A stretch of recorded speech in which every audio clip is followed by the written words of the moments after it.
तो कहानी की शुरुआत वहीं से होती है जब सुषमा जी बेहोश हालत में अस्पताल लाई जाती हैं। नीति, जो हमेशा अपने फायदे के लिए चालें चलती रही है, इस बार भी पीछे नहीं हटती।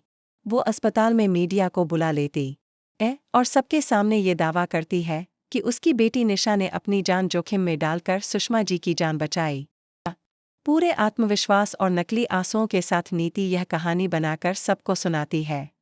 लेकिन दूसरी तरफ आदित्य को पहले ही सब कुछ पता चल चुका होता है। उसे मालूम है कि असली हीरो कोई और नहीं बल्कि प्रीत है, जिसने बिना किसी स्वार्थ के सुषमा जी की जान बचाई।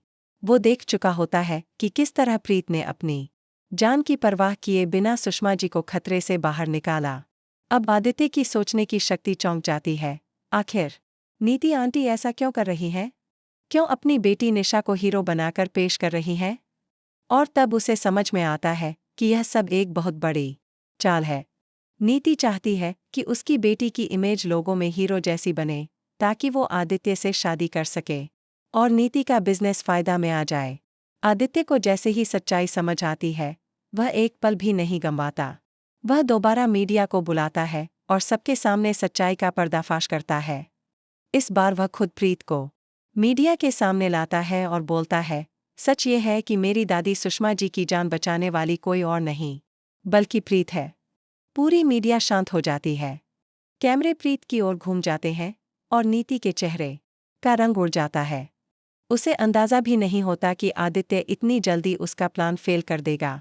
उसी वक्त डॉक्टर सुषमा को होश में लाते हैं और जैसे ही वह होश में आती हैं, सबसे पहला सवाल पूछती हैं, प्रीत कहाँ है? और फिर सबके सामने कहती हैं, मेरी जान तो प्रीत ने बचाई थी, निशा ने तो कुछ नहीं किया। अब सच्चाई सबके सामने थी।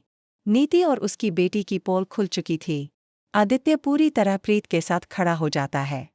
निशा और नीति को वहां से चुपचाप निकलना पड़ता है, क्योंकि उनके झूठ की कोई जगह नहीं बची। इस सारे घटनाक्रम के बाद एक सवाल पूरे घर में गूंजने लगता है, क्या अब आदित्य और प्रीत की जोड़ी बन पाएगी? क्या अब प्रीत को वो प्यार मिलेगा जिसकी वो हकदार है? सच तो ये है कि प्रीत ने बिना किसी उम्मीद के आदित्य के परिवार को बचाया और अब किस्मत शायद उसे उसका असली प्यार लौटा कर दे। तो दोस्तों, आप क्या सोचते हैं? क्या आदित्य और प्रीत को एक साथ देखना चाहते हैं? क्या नीति और निशा को माफ किया जाना चाहिए?